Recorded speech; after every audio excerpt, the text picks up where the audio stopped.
Blessed love and peace. Oh, that is.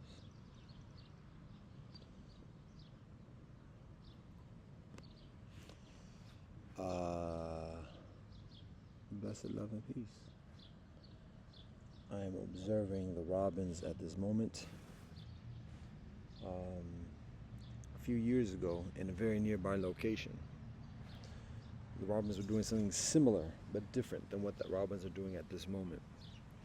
A few years ago, it was a different time of the season as well. A few years ago, just about 100 meters, not even 100 meters away, or thereabouts, there's a boulevard here, and on the boulevard there are a number of trees. A lot of trees are like maybe crabapple trees or something like that.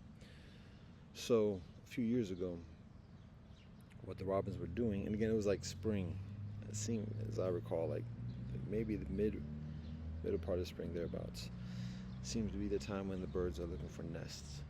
So at that moment, it was a sight.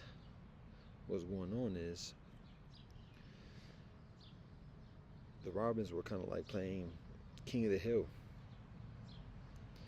There's one tree that was the focal point,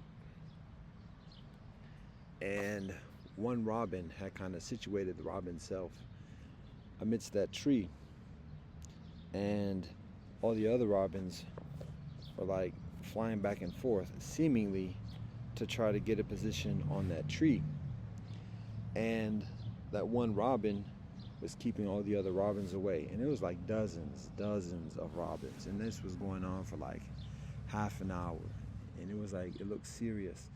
And robins would come, oh, it's a woodpecker right there. Robins would come, and each one by one, it wasn't like a gang bum rush. It was like each one having its turn to show it, like it can defeat presumably the king of the tree. So immediately one would come up, and then fly away. Another one, fly away.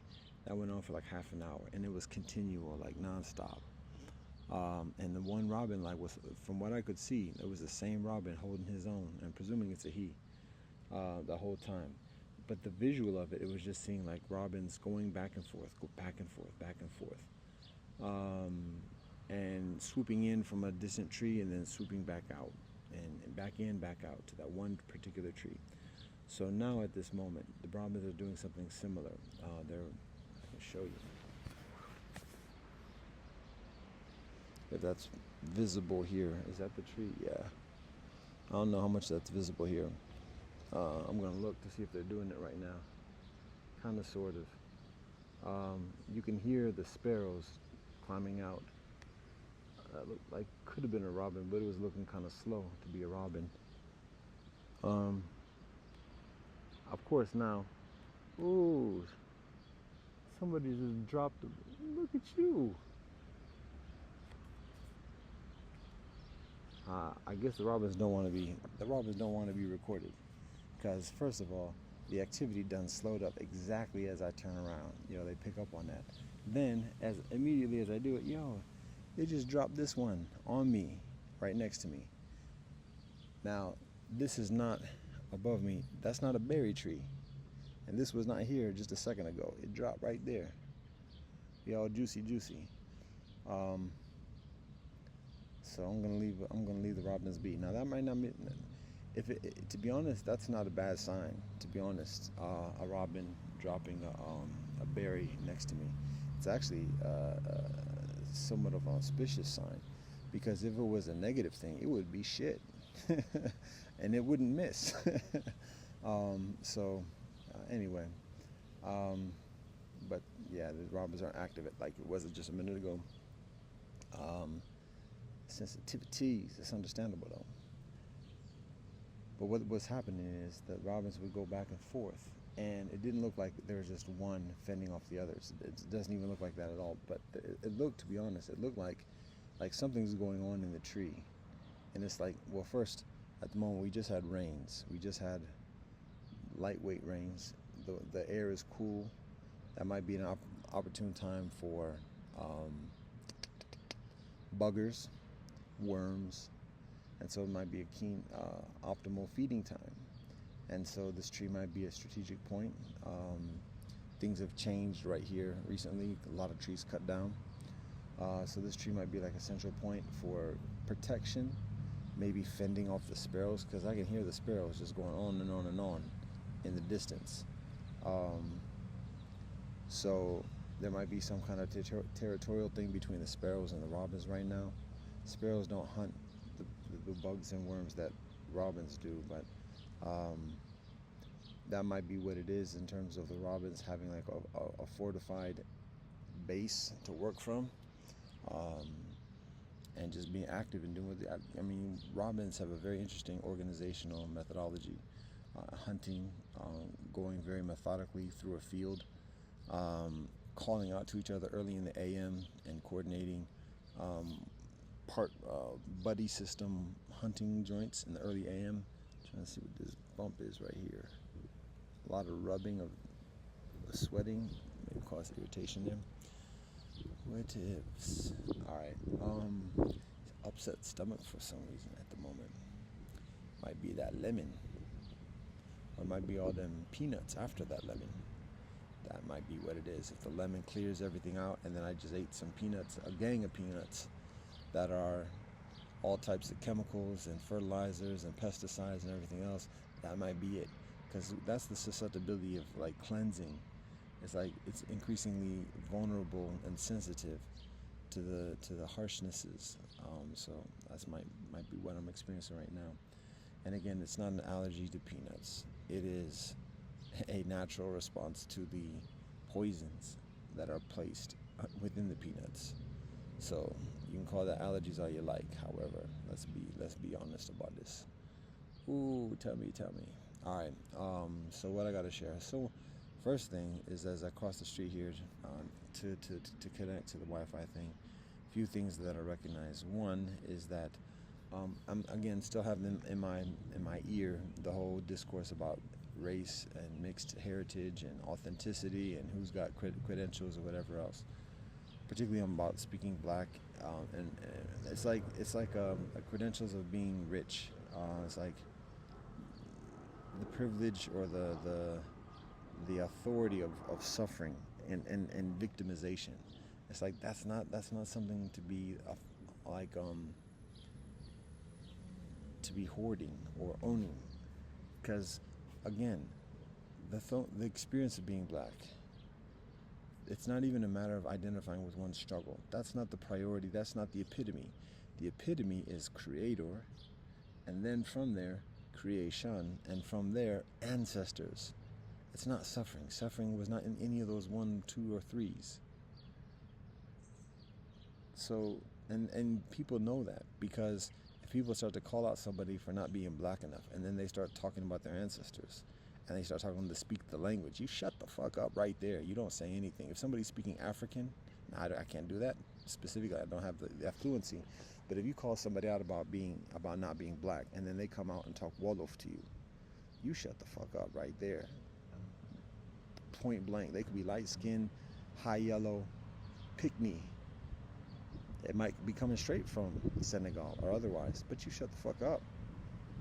Because you speaking English and looking stupid, talking out the side of your neck. So that's what I'm talking about. It's your knowledge of self.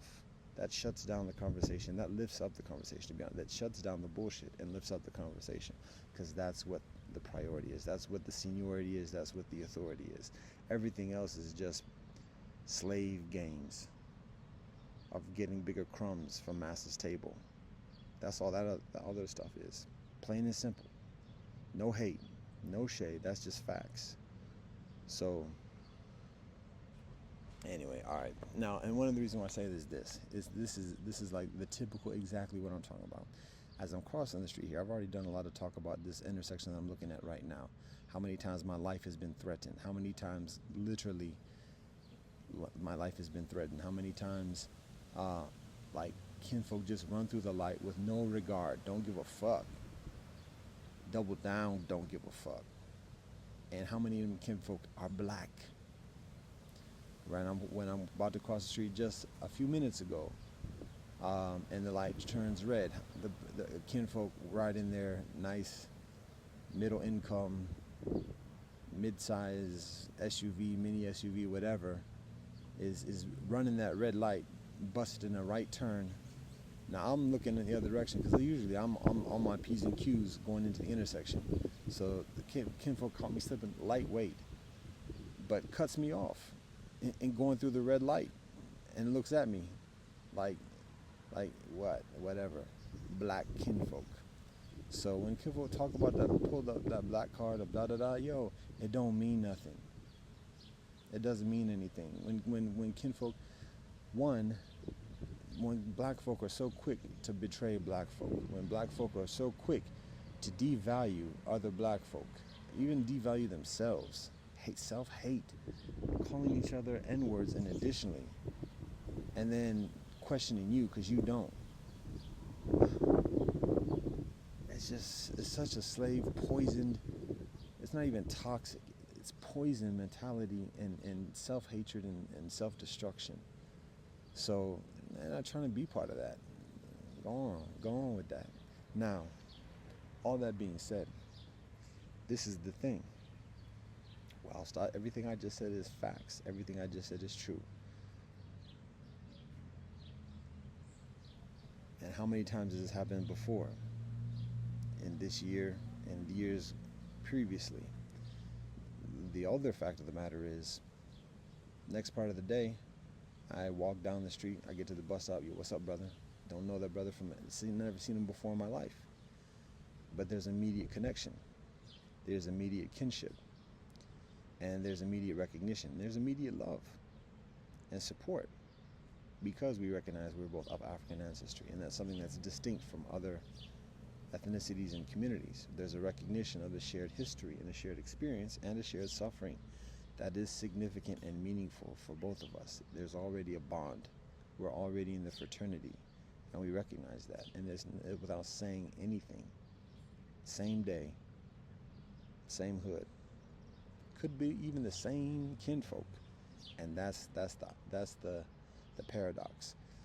Because one of the things about being black that I observe is that black folk, to be honest, as much as kinfolk kick up dust and whatever else, to be honest, black folks seem to have a difficult time keeping a grudge, like staying mad at somebody.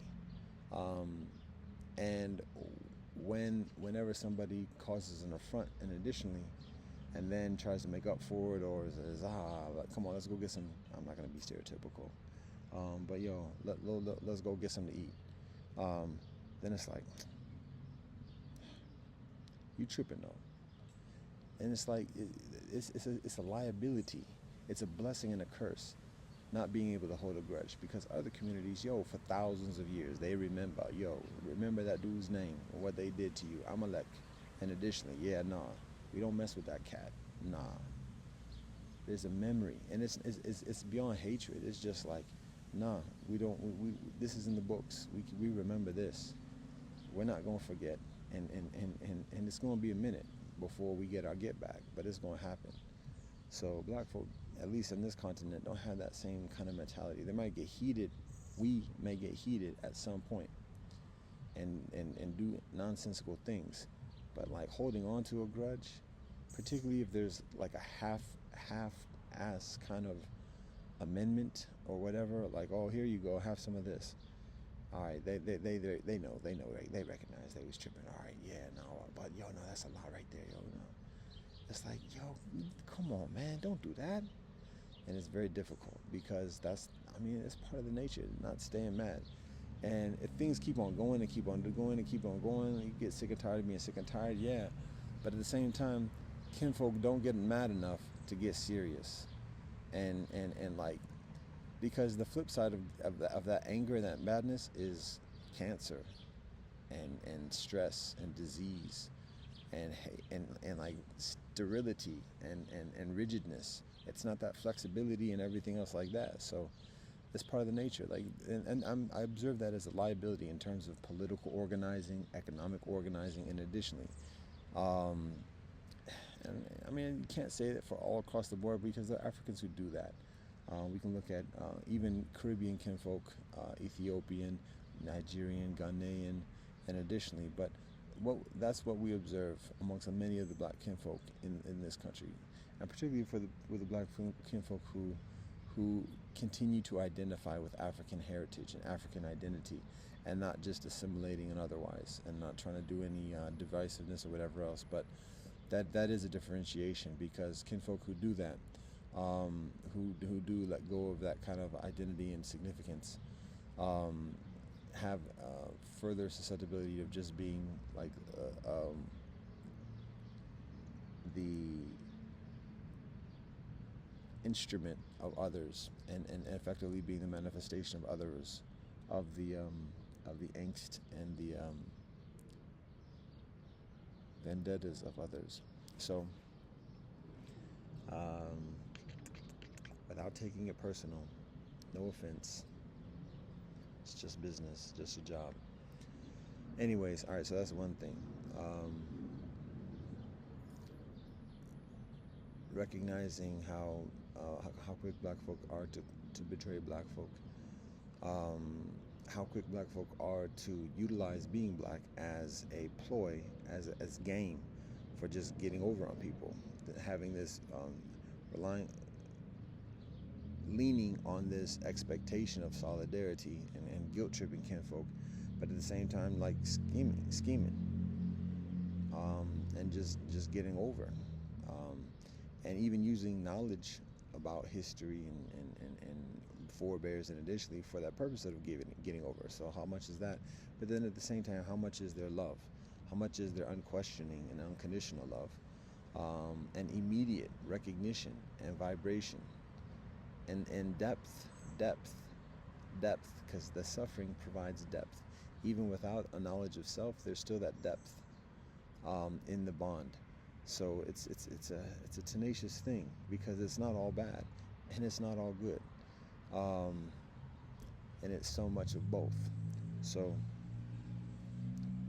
what kind of bugger is that? Still like trying to discern what a tick looks like.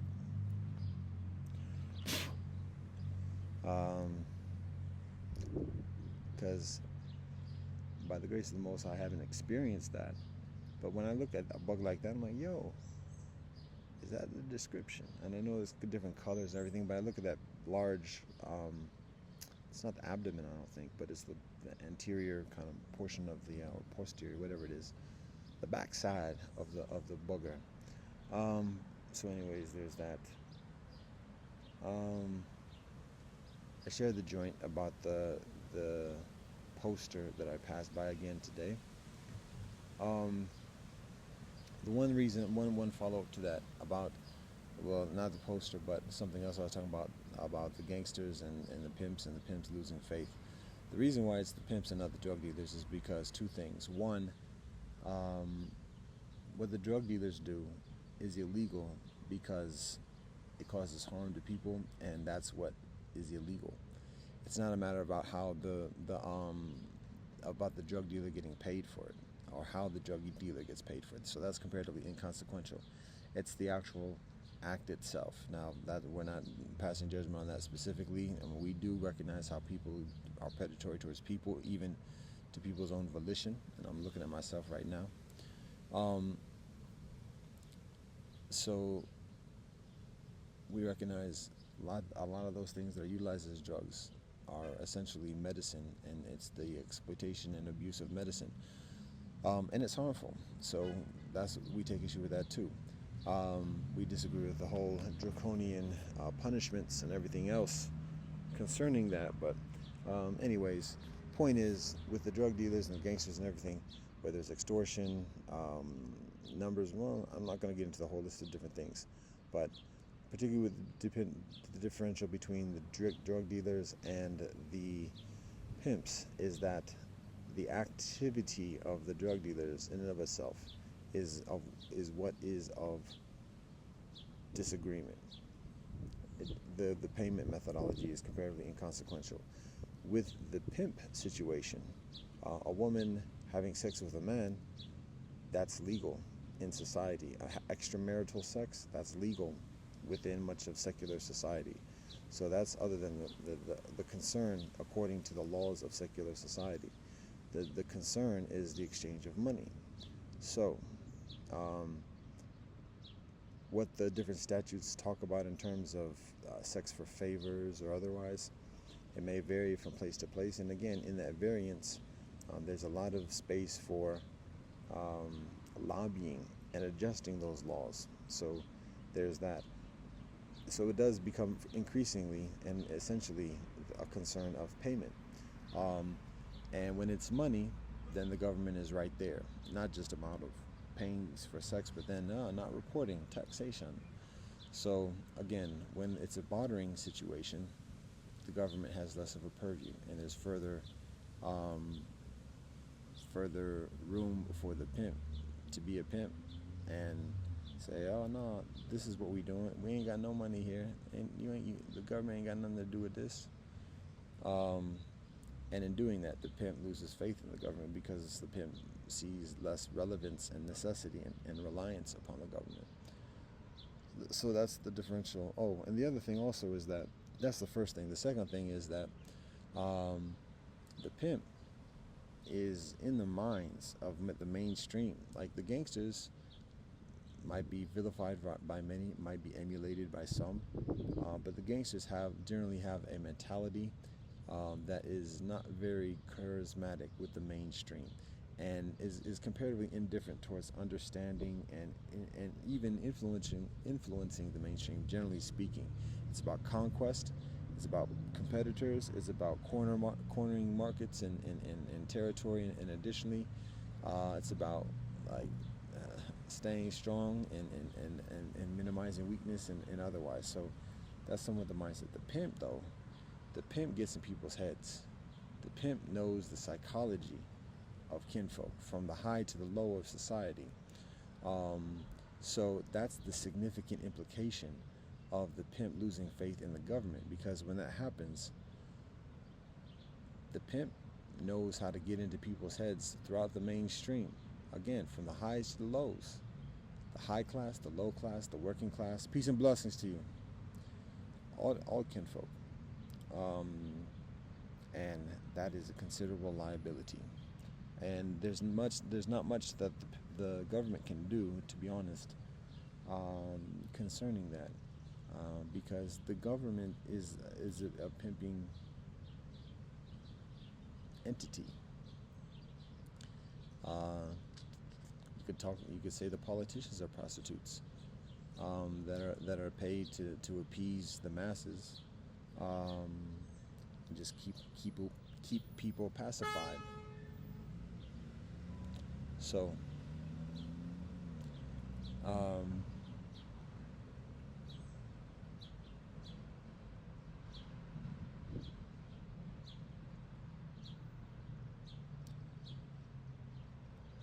there's that. Now, the other thing I think about at the moment, or considering, and this is a very nascent consideration that is shared, is the estimation of me being a cyber gigolo. What is a gigolo? A gigolo is a male prostitute. And how would I be a male prostitute? Because I keep doing this. And it's not beneficial. It's harmful. I should say, there may be certain benefit. There is certain benefit, but the aggregate and the balance of it is not beneficial. There's further harm than benefit. It's taking energy, it's taking time, it's taking concentration. Now, what is recognized is two things. One, the estimation is that whoever receives this and gives a benefit, there are a number of people that we recognize do. But we also consider what people are doing with what is shared here. We are aware that some kinfolk, and particularly women, have an interest in having company, having somebody who's safe, having attention from somebody who's safe, hearing a man's voice, hearing kindness in addition, and that's a legitimate need, and it's a legitimate, I want to say right, but it's a legitimate necessity. Uh, and there's all different ways of endeavoring to satisfy that need. Yeah, I'm gonna leave it. I'm gonna leave it comparatively general at the moment. But just recognizing that the gigolo, it's not predominantly about sex. It's about attention and sharing things. The one other thing I'll say is that I am aware that there are women who have an interest, um, a desire, a joy, a thrill in destroying things, destruction. It might be just manifesting hurt and otherwise, but just destroying things for like no reason, just to destroy it. Men do that too, but they tend to be called out for that. Women do that, and so there's a consideration of guiding these words or demanding these words to be shared, um, for futility purposes. Everything has purpose beyond any being's intention. Yet there's recognition of priority. So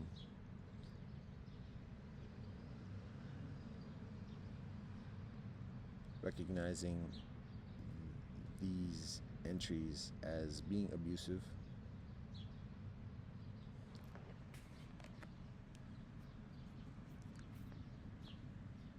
there's the consideration of whose benefit at whose.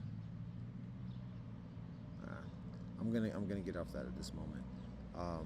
I'm actually uploading stuff right now, and I do have some things to do online at the moment on the assignments that I mentioned beforehand. So it's beneficial not to just go on rambling for additional uploads, but it's just a lot of unnecessary, unpriority type stuff. There's further priorities going on, so I'm still working out why I'm doing this right now, and working out the influences and how to enhance the conditions.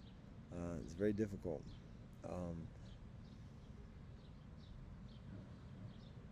Yeah, it's very difficult. So meanwhile, we always give all things in praise to the Most High, and we do our best in sharing blessed love and peace. Rastafari.